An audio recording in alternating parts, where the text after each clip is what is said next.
almost anything good in this play came because of a problem, and anything interesting that was a result of a solution to a challenge that I didn't have the answer to. And when you're working with puppets, I find that they're capable of sustaining a limited vocabulary. They can go pow, pow, pow, but it has to be pretty. They can't sustain long speeches. And yet there's parts in the play where I want to go deep. I want to go into the water and stay down and stay down and stay down. A puppet can't do that.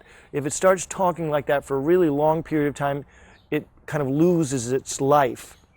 And so I just had to, the puppet couldn't do it anymore, so I just put it down and took over myself. And I'm really quite proud of that because of all of the shows that I've seen, puppet shows that I've seen. I've never seen anybody do that. And so it's pretty hard to advance an art form, but or to make any significant contribution. But if I think I've made any contribution to puppetry, it's bringing that actorly approach to the handling of puppets.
I must tell you that in the creation of this work, I'd often stop and ask myself,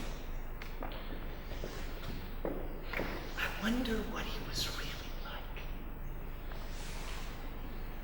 Baha'u'llah.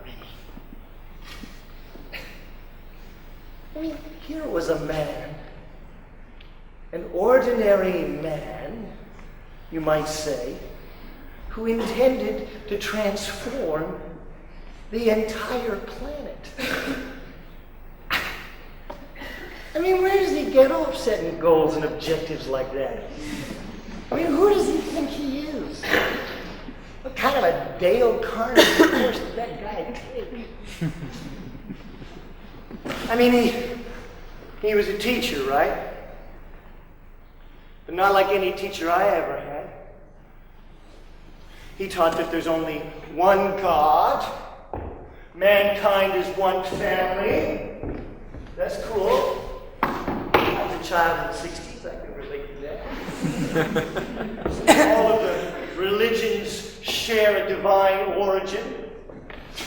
Yeah, like any child can figure that one out.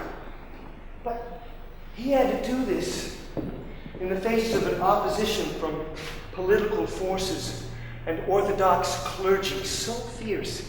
He was exiled 3-4 times, imprisoned for over 40 years, stoned, whipped, poisoned, and forced to bear the deaths of thousands of his beloved friends and followers. And these are just the facts, you know.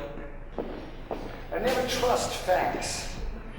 The superficial trappings of a being so magnetic, so majestic, that generals accustomed to authority and power, even his sworn enemies, often involuntarily fell to their knees when they came into his presence.